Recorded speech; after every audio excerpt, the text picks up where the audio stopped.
अस्सलाम वालेकुम। हमने ना एमएलटी की ये जो बुक है ना, माइक्रो टेक्निक्स, मतलब एनाटमी की, एलिमेंट्री एनाटमी का ना दूसरा पार्ट है, जिसमें माइक्रो टेक्निक्स वगैरह हैं कि आपने सैंपल को कैसे लेना, ये हमने स्टार्ट किया हुआ था। ठीक है, आज जो हमारा चैप्टर है वो है चैप्टर 12, टिश्यू प्रोसेसिंग। क्या होता है टिश्यू प्रोसेसिंग, इसके बारे में आज हम क्या करेंगे, डिस्कशन करेंगे। सबसे पहले तो वो कहता है टिश्यू प्रोसेसिंग होता क्या है। अब ये है कि जब भी हम कोई मतलब फॉर एग्जांपल टिश्यू लेते हैं ना, हम उसको कट करते हैं मतलब सूटेबल एक समझो कि सैंपल में, ठीक है, जो ना ही ज़्यादा हार्ड हो और उसकी कंसिस्टेंसी भी हो। क्योंकि हमने जब उसको नाइफ के एज पे मतलब नाइफ जब उस पे चलाना है ना, ठीक है, मतलब अपने स्लाइस लेनी है, ठीक है, तो वो इतना हार्ड हो कि स्लाइस इजीली हम उससे ले सकें, ठीक है, और उसमें जो भी प्रॉपर्टीज़ है ना वो सारी की सारी उसमें मौजूद रहें। हम इसी तरह करते हैं कि स्लाइस लेके, ठीक है, उसको लिक्विड पैराफिन में पैराफिन वैक्स में हम उसको इन्फिल्ट्रेट करते हैं, ठीक है, तो और या फिर कोलाइडन में, या लो कंसिस्टेंसी नाइट्रोसेलुलोज में, ठीक है, या कोई रेजन्स में, या फिर हम फ्रीजिंग के जरिए उसको क्या कर रहे होते हैं, सेव कर रहे होते हैं। इस प्रोसेस को हम क्या कहते हैं, टिश्यू प्रोसेसिंग कहते हैं।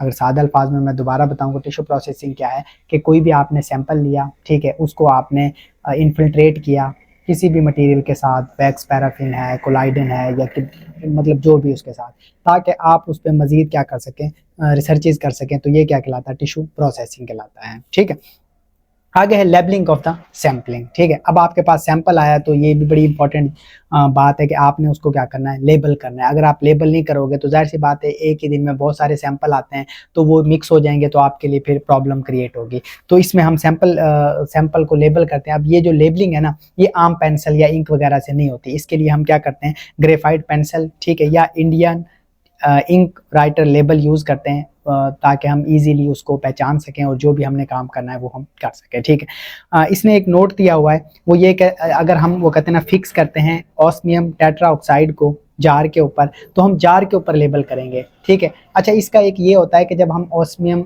ये जो टेट्रा ऑक्साइड है ना, ठीक है, इससे जब हम लेबल करते हैं ना तो ये ब्लैक कर देता है उसको, जो लेबल है उसको। तो इसलिए हम जार के ऊपर लेबल करते हैं और कैपिटल वर्ड में लिख देते हैं कि ये फलानी चीज़ है, ताकि हमें पहचानने में क्या हो, फिर आसानी हो। ठीक है, आगे ट्रांसपोर्टेशन ऑफ द सैंपल। जाहिर सी बात है सैंपल को हम एक जगह से दूसरी जगह लेके जाते हैं, ठीक है, एक जार से दूसरी जगह जार में लेके जाते हैं तो वो महफूज रहे। ये ना हो कि आप तो लेके जा रहे हो और वो ख़राब हो जाए तो बाद में आपका जो भी मतलब डायग्नोज बने इसमें वो क्या कर प्रॉब्लम फेस करनी पड़ जाए। ठीक है, तो इसके लिए हम यूज़ करते हैं लेबल प्लास्टिक केसेट्स, ठीक है, परफोरेटेड वाल टू कैरी दैट सेक्शन। ठीक है, जब भी हम सेक्शन को मतलब जो स्लाइस आपने ली थी, सेक्शन लिया था, उसको एक जगह से दूसरी जगह लेके जाना ना, तो आप कैसेट यूज़ करोगे और वो परफोरेटेड होंगी। परफोरेटेड का मतलब जाहिर सी बात है आपने जब कोई भी स्लाइस ली थी ना, वो किसी ना किसी फिक्सेटिव या केमिकल में मौजूद थी। ठीक है, तो कैसेट अगर परफोरेटेड होगी तो वो ईजीली वहाँ से निकल जाएगा और आपका जो मतलब सैंपल है वो ख़राब नहीं होगा। ठीक है,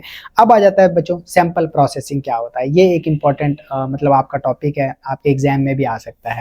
अब वो कहता है कि टिश्यू प्रोसेसिंग लॉन्ग प्रोसीजर है, इसमें तकरीबन 24 घंटे लग जाते हैं। अब इसको हम क्या करते हैं, अल्टरनेटिव लेबल प्लास्टिक केसेट और परफोरेटेड वाल टू कैरी ईच सेक्शन, जो भी हम सेक्शंस को परफॉर्म करते हैं फिर हम कैरी करते हैं, उसको आगे ट्रांसपोर्ट करते हैं, तो एक सेक्शन से दूसरे सेक्शन जाने के लिए अब इसके दो मेथड हैं, एक है मैनुअली और दूसरा क्या है, ऑटोमेटेड है। मैनुअली में क्या है, मैनुअल में आपने एक जार से दूसरे जार खुद अपने हाथ से ट्रांसफ़र करना है, दूसरा उसको एजिटेशन देनी है, वो भी अपने हाथ से मैनुअली देनी होती है।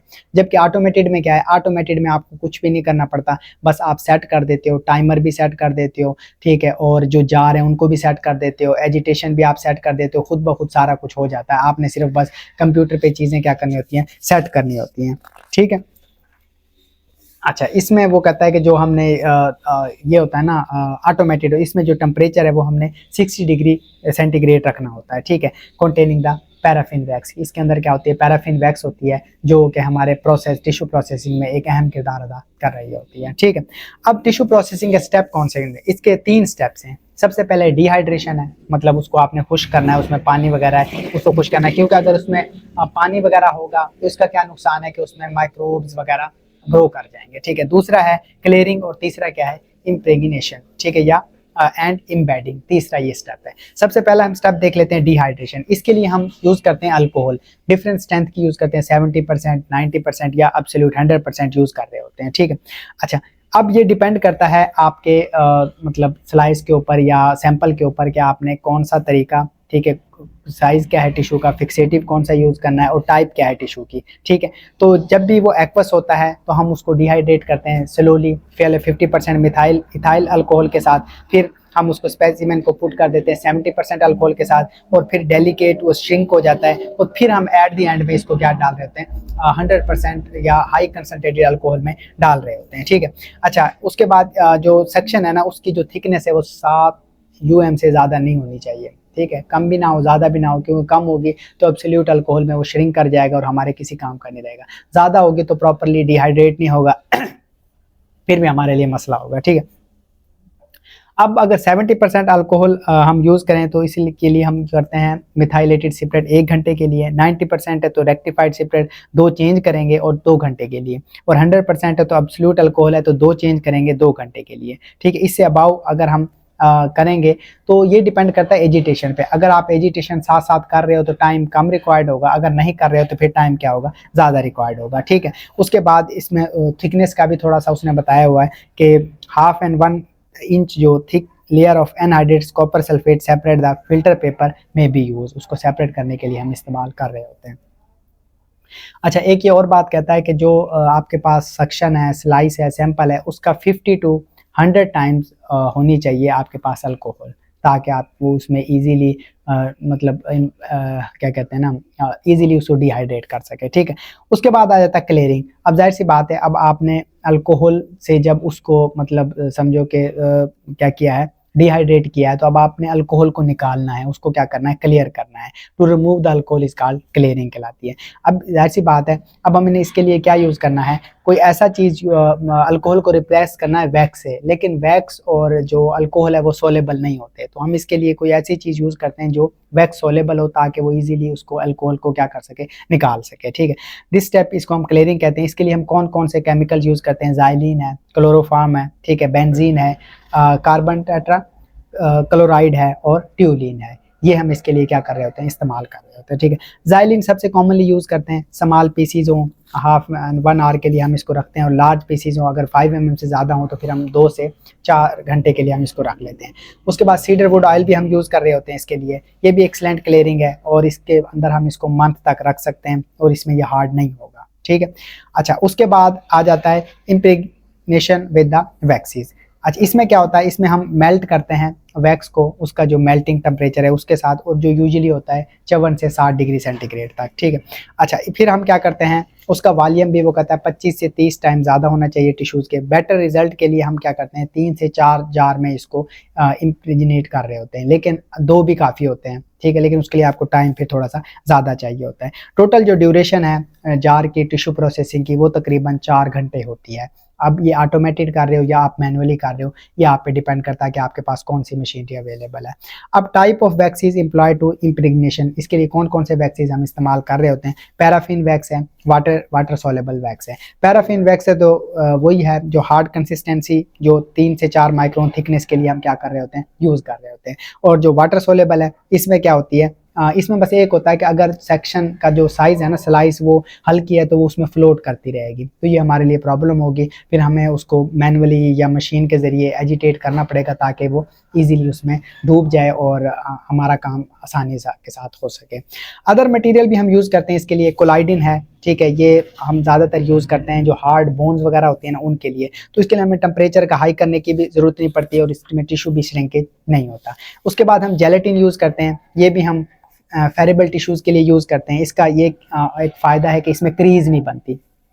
उसके बाद पैराप्लास्ट है। पैराप्लास्ट क्या होती है, ये पैराफिन वेक्स और सेवरन प्लास्टिक पॉलीमर्स होते हैं, उनको मिला के बनाई जाती है। इसकी जो कंसिस्टेंसी है वो पैराफिन से कम होती है और रिंकल्स वगैरह भी नहीं बनते। इसका मेल्टिंग पॉइंट भी कम है, 56 डिग्री सेंटीग्रेड है, तो ये भी हम यूज़ कर रहे होते हैं। उससे ये कि प्रोसेसिंग टाइम भी कम हो जाता है, रिंकल भी नहीं बनते और ईजिली उसमें क्या हो जाती है, पेनिट्रेट हो जाती है। उसके बाद कास्टिंग एंड ब्लॉकिंग, जब ये आप कर लोगे उसके बाद आप इसको कास्ट या मोल्ड कर दोगे, ब्लॉक बना दोगे, उसमें सैंपल को रख सको और काफ़ी टाइम के लिए वो उसमें फिर सेव रहेगा। अब इसके लिए हम क्या यूज़ करते हैं, फ्रेश मोल्टन वैक्स यूज़ करते हैं। वो उसको हम ब्लॉक आपके पास ना ब्लॉक बने होते हैं और आपने एक ख्याल रखना है कि ब्लॉक बनने से पहले इसमें बबल नहीं बनने देने, वरना वो फिर आपका सैंपल क्या हो जाएगा, प्रॉब्लम करेगा, ख़राब हो जाएगा। तो इसमें हम रख देंगे, वो मोल्डेड होते हैं, जिस भी साइज़ शेप में आपने करने वो उसी साइज़ शेप में क्या होते हैं, मोल्डेड होते हैं। आप उसको बना के स्ट्रिप या मेटल के फॉर्म में रख सकते हो जितने टाइम के लिए आप रखना चाहो, ठीक है। साथ में ये टिश्यू ब्लॉकिंग की जो है ना पिक्चर्स वगैरह हैं वो मैं आपको यहाँ शो करवा दूंगा, ठीक है। अब summary of paraffin wax embedding क्या है, इसकी dehydration, long time routine, short time routine. अब इसके लिए क्या, अगर 70% अल्कोहल है, ठीक है, एथेनॉल है तो 1 घंटा और 15 मिनट, और 90% एथेनॉल 1 है तो 2 घंटा 20 मिनट, उसके बाद 90% एथेनॉल 2 है तो 2 घंटा 20 मिनट, और 100% एथेनॉल 1 है तो 2 घंटा 20 मिनट। ये एम्बेडेड का टाइम दिया हुआ है, ठीक है। 100% एथेनॉल 2 है तो 2 घंटे 20 मिनट। उसके बाद क्लियरिंग के लिए ज़ाइलिन 1 1 घंटा 20 मिनट और ज़ाइलिन 2 1 घंटा 20 मिनट। और उसके बाद वैक्स इम्प्रेगनेशन है, इसमें क्या है, पैराफिन वैक्स है 1 है 2 घंटा और 40 मिनट, और पैराफिन वैक्स 2 है तो 2 घंटा 40 मिनट। तो इससे आपका टिश्यू जो प्रोसेसिंग है ना वो कंप्लीट हो जाएगी, ठीक है। ये एक इंपॉर्टेंट स्टेप होता है सैंपल को सेव करने के लिए और उसको मज़ीद रिसर्चेज के लिए रखने के लिए, ठीक है।